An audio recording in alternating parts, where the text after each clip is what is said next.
The My rocking name's chair. Jonathan, and there was a time when I used to suffer major sleep The paralysis rocking chair. episodes. All right. I used to wake up in a vegetative state where I knew I was conscious. Hold your There's no breath. way to If control you're my body. expecting a jump scare at one point, During just that don't get state, scared. I Listen. experienced really bad Just watch my hallucinations. expression on my face. These episodes occurred I'm so I'm frequently gonna that I still not can't get scared. figure Just out how watch my much of expression. it I Watch. hallucinated and how much of it actually happened. Because there is this one time where things got real, freaking the hell out of me. In the beginning, it started with me waking up at night feeling stuck in my own body. I could see, feel, hear everything Come around me, on. but couldn't act on it until my body was released. Slowly, this state turned into a more complicated condition. For example, I woke up one night and saw myself standing near Why the is bed, everything watching green? myself.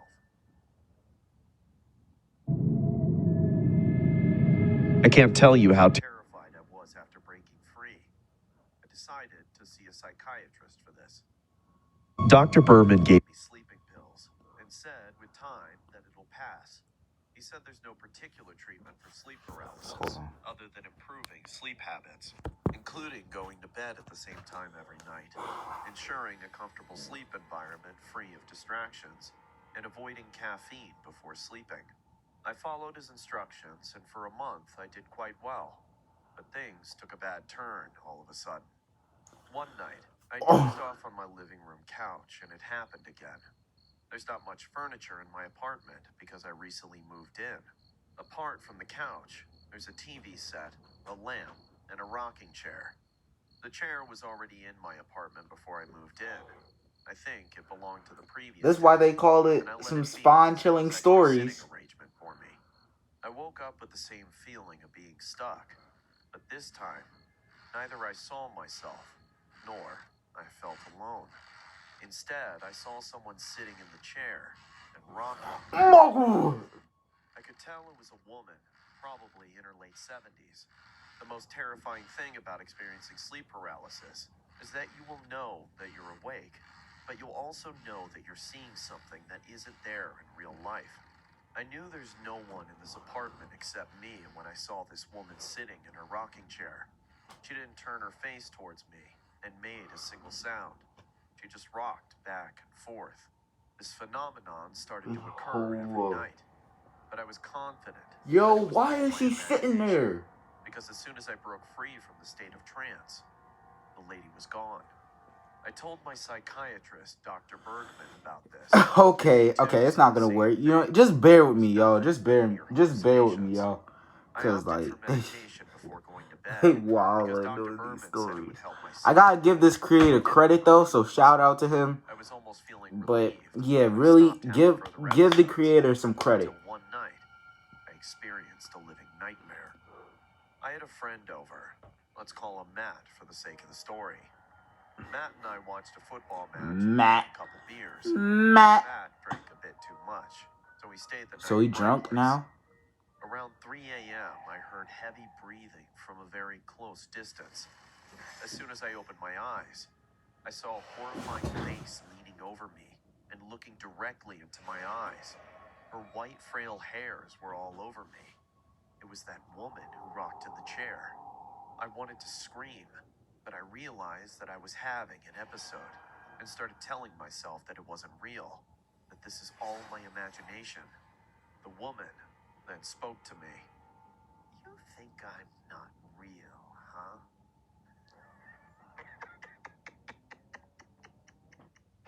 I was gasping for air as I couldn't breathe out of this shock.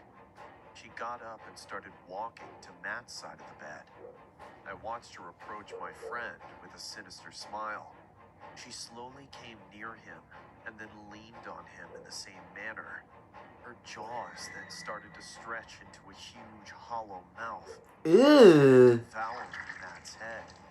She was eating my friend's head like a python. She just ate him like a grape. Saliva was dripping from her mouth, and was Ew. completely inside it. I can't explain how terrifying. Yo, a lot of people that are gonna watch this, I apologize if y'all gonna get nightmares. I am so sorry. Break free and pull Matt out of her mouth, but I couldn't do anything but lie. Yo. Living corpse. Suddenly, my alarm went off and I sprung on my bed screaming. Matt woke up with this shock, and the lady was nowhere to be found. What the hell, bro? What happened? That woman, she was... And I passed out without finishing my sentence. Matt took me to the hospital. The doctors thought I had a panic attack in my sleep due to the fit of intoxication. My psychiatrist, Dr. Bergman, was also It's 3 involved. stories, by I the way, stayed so in this is the first intensive one. care for a week. Matt still doesn't know what I saw that night, and I don't think I'll ever be able to tell him. I no longer live in that apartment, but before leaving it, I asked the landlord about the history of that rocking chair, to which he told me. Many years back, this apartment was a healthcare unit for mentally deranged people. They had lots of violent patients, among which one patient was the most dangerous. It was a 65-year-old lady who couldn't stand children in her sight. She was brought to the unit after trying to devour a newborn from a local hospital. People claimed her to be possessed, and some even thought she was a practitioner of witchcraft at her young age. She used to sit in that chair and rock back and forth all night and all day. After knowing, I don't think anyone could have stayed in that apartment. But the surprising thing is that no one lived there before I saw this lady or experienced anything of the sort. I don't know if I imagined her completely, because I knew nothing about her when I started hallucinating her. The other most terrifying thing is that last week I met Matt in a nightclub. He was there partying with his colleagues. I noticed a ring of bruises on his forehead, which wasn't there before. As I asked him what happened to his head, he gave me a very weird reply. He paused and looked at me for a few seconds, and then said, "I must have fallen from my rocking chair."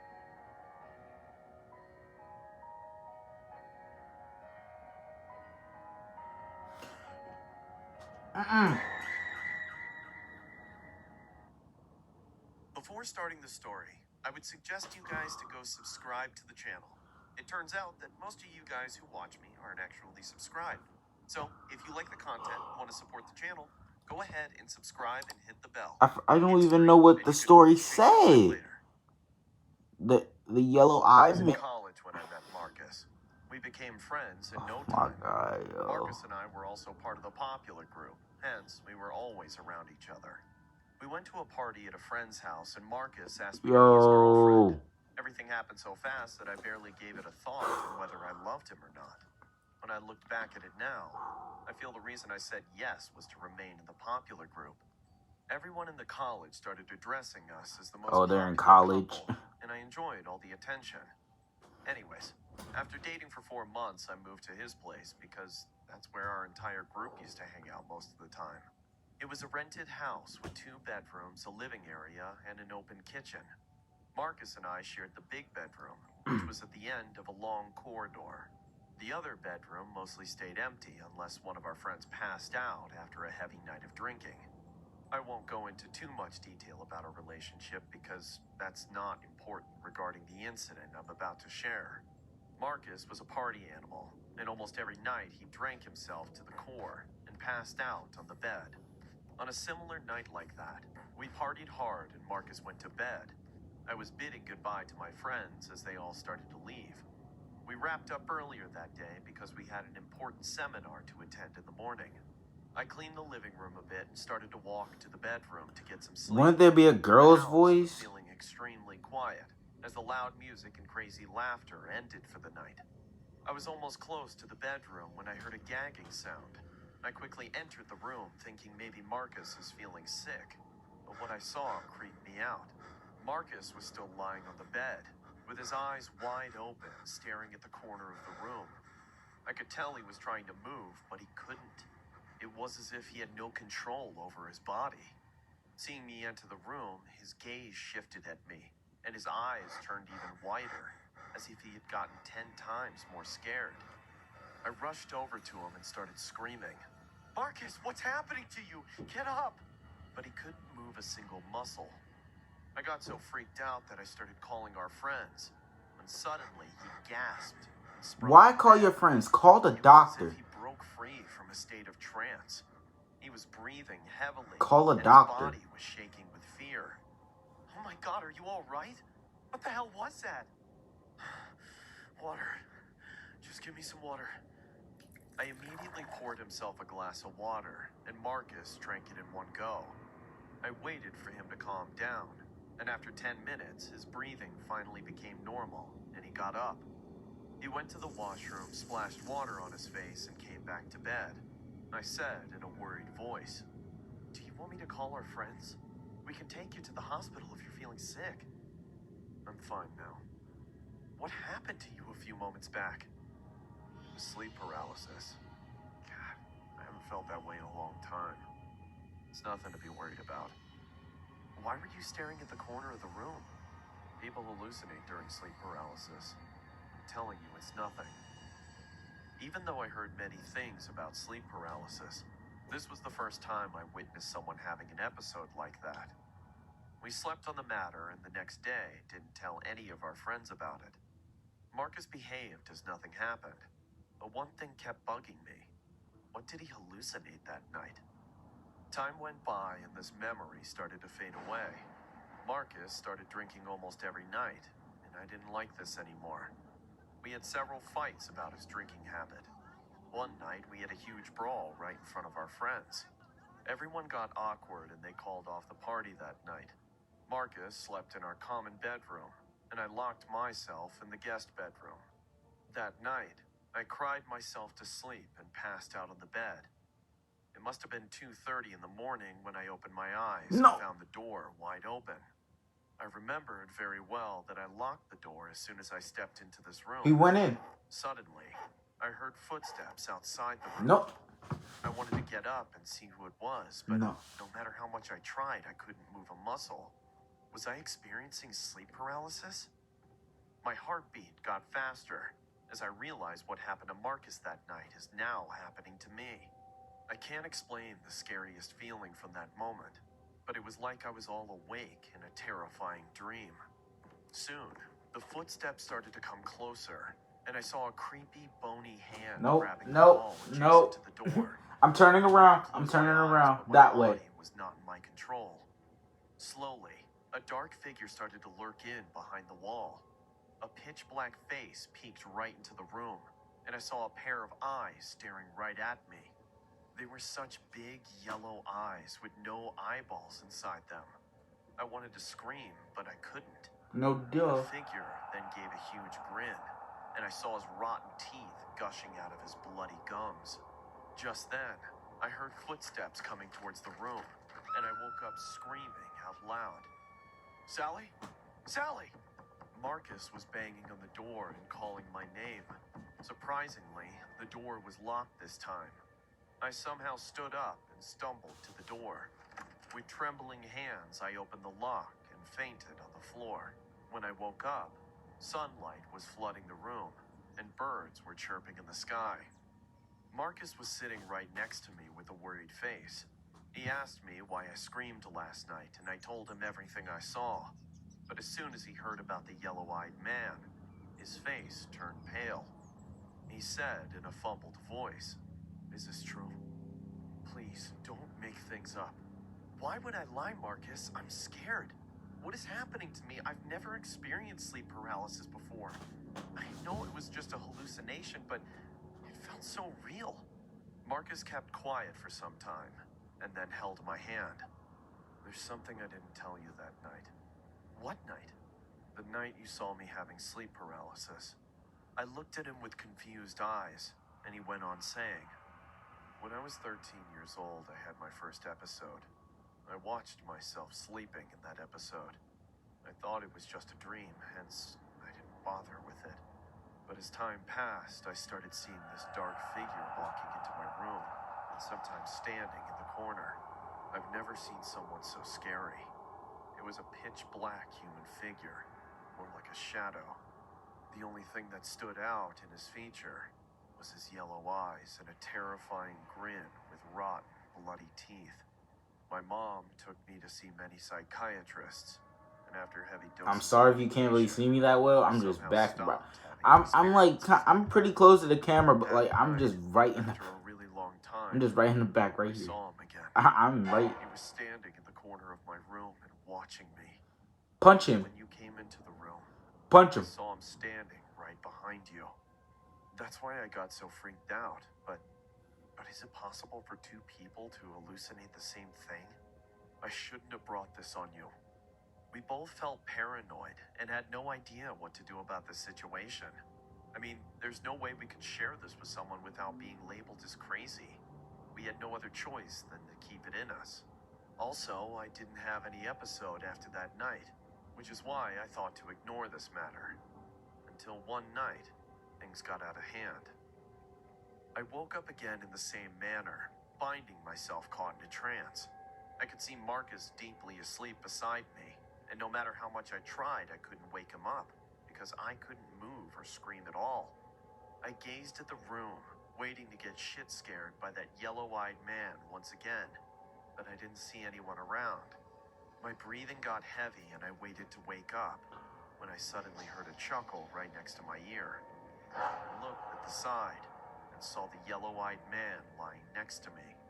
I can't tell you how horrifying he looked, and I almost felt my heart would stop. When I just blinked once, the man was gone. I got up panting in fear. Bro, how and long started is to this wake up story? Marcus. Get up, Marcus, he's here. Please, you must get up. While pushing him vigorously, I kept my eyes on the door, expecting the yellow-eyed man to return. But suddenly, Marcus sprung on his bed and started to strangle me. He choked me with all his strength, and I kicked in the air to free myself. The pressure on my chest made me feel that my heart would explode. Just then, I finally woke up. Yes, that was the craziest sleep paralysis experience one could ever have.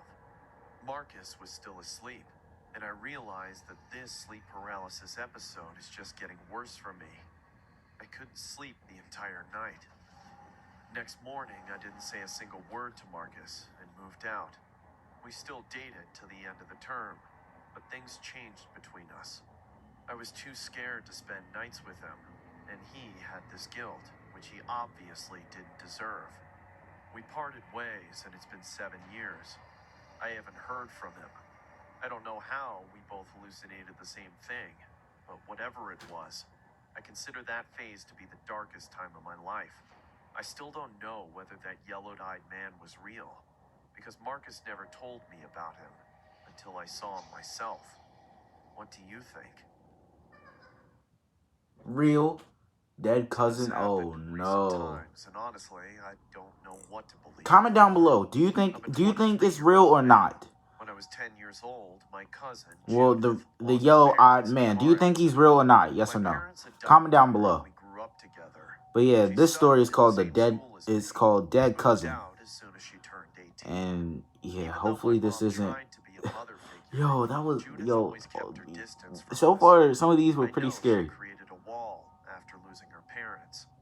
After moving out, she cut all ties with Some us. of those are pretty My scary. parents sent her gifts on her birthday. Alright. You know what? She never I'm not returned gonna her calls. stand back there. I'm gonna Last week, just take my it. I'm grandmother gonna take it. called I'm me gonna take saying it. Judith has arrived, and she's in very bad condition.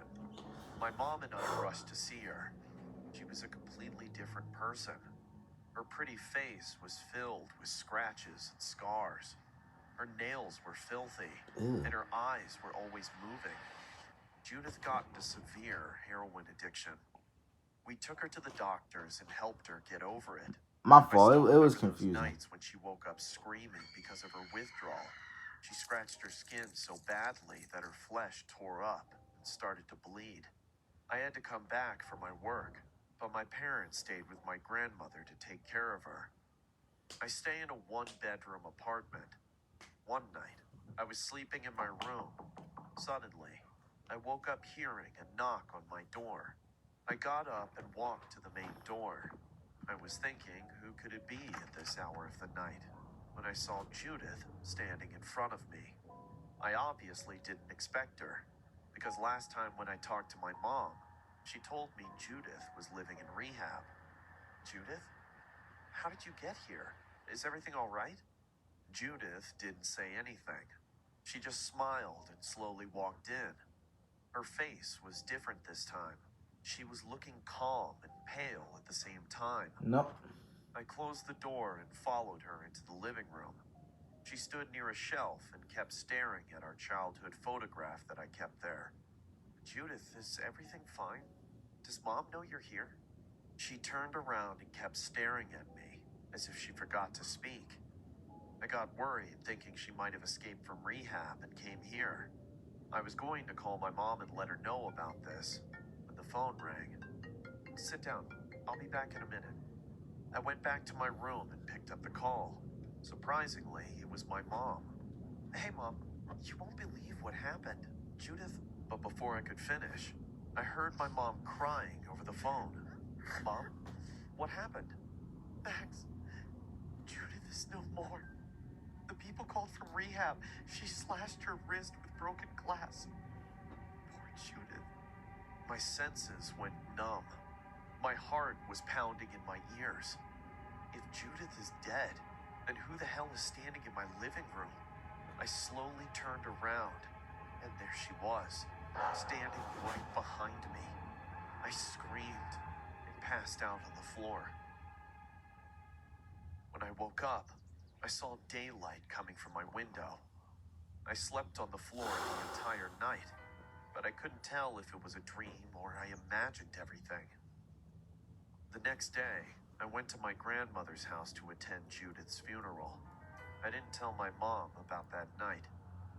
After the funeral, my parents insisted that I stay the night at Grandma's. We had a quiet dinner and went to It's sleep. crazy how a My person could go parents through and this. Grandma slept downstairs. I slept upstairs. Judith and I used to share this room, and we used to travel here during our summer vacations. I couldn't help to think about Judith that night. Yo, that room is so I scary. There's no dozed off TV. thinking all this when I heard my Where's the alarm video go. games? Where's the I opened my TV? eyes and realized that I couldn't Where's the move. light? I could only move my eyes, and it took me a few seconds to understand I am having sleep paralysis. My breathing increased rapidly. It was the most terrifying state of mind one could ever experience. Before going to bed, I hung my jacket behind the door. I kept staring at it while wanting to break free from the situation when my jacket started to float in the air. It started to come at me floating on its own when Judith appeared from the darkness. She stretched her hands and showed me her slit wrists. Blood was dripping from her cuts. She didn't say anything. She just stood there. Suddenly, I wiggled my toe and understood my body had been released. But Judith didn't disappear this time. She stood there staring at me with her wide eyes. I asked in a gasping voice, "What do you want from me? We never did anything wrong to you. We loved you. Stop torturing me like this." My mom rushed. Wait, into that's the the room, actual hearing my ghost? That's her voice. ghost? And as she opened the door, So she evil she now? saw Judith standing near my bed. Judith turned at her and screamed in a demonic voice. My mom didn't even get the time to scream. She just fainted on the floor. We had to hospitalize her as her pulse dropped rapidly. Wait, so that's her ghost She had a now? mild heart attack. So she I evil? stayed the entire night at the hospital. The next morning, my mom regained Is she consciousness. evil? She started crying, and I You tried could tell me if consoling she her. evil or not. Mom, please. We've done enough for her. It's no one's fault that she... There's something we never told you, Max. We thought if you knew, you would think the same thing Judith thought about us. What? What is it, Mom? What is it? Judith wasn't your cousin. She was your sister. I knew it. I had a feeling. I had a feeling. I got pregnant. I actually called it. I called it. Your father I know y'all didn't. I know y'all didn't think I was thinking it, but I called it. I called it in my mind. I knew it. Your uncle and aunt were childless, so they went for adoption. And look at my luck. They ended up adopting my daughter. Even though it pained me to see my daughter being raised by someone else, I couldn't do anything. We wanted to tell Judith, but we didn't want to take her away from them. As more time passed, I started to notice something different in Judith's behavior and Judith appearance. is I found the bruises sister. on It's her not a body cousin. and came to know that your uncle And that's her scars, I think. I think that's her. Immediately confronted them about this violent Yo, crime. this is... And a huge brawl took place. They took Judith with them and got into their car to escape.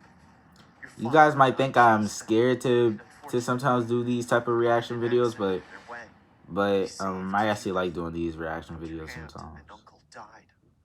She took a pause, and the silence in the room started killing me. I screamed, "Why didn't you tell me that she was my sister? Why didn't you? All these years, you made us live in a lie?" The situation was such, and we didn't want to escalate the matter further. Also, we got Judith back. Didn't we adopt her and shower her with all our love? Oh my God, you must be kidding me. Showered with all your love? Your daughter You should be grateful. She grew up in an abusive home, and that's the reason why she took her own life. We could have saved her. You could have saved her. Hell, I could have saved her. I bolted out of the hospital cabin in furious anger and saw my dad standing in the hospital corridor with a fragile face. I looked at him and said, "You knew all this time and still kept your daughter away. Still kept my sister away. I don't think I'll be able to ever forgive you." So she took her own life That's the last time because she was living a hard life. Met or talked to them. But every 6th of August, I wake up in the same state of trance, where I can't move a muscle, and I see Judith standing near my bed, crying tears of blood. I don't know if it's her ghost or my guilty conscience that regrets not doing enough for my sister.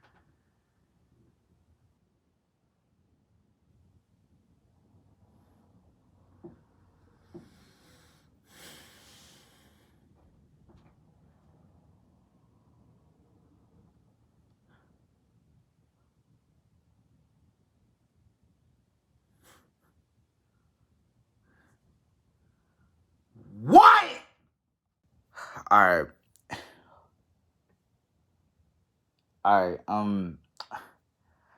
I know that was a little bit dramatic, but I was not expecting that last jump scare. But yeah, if you guys like this video, please subscribe, like, and comment if the comments are turned on.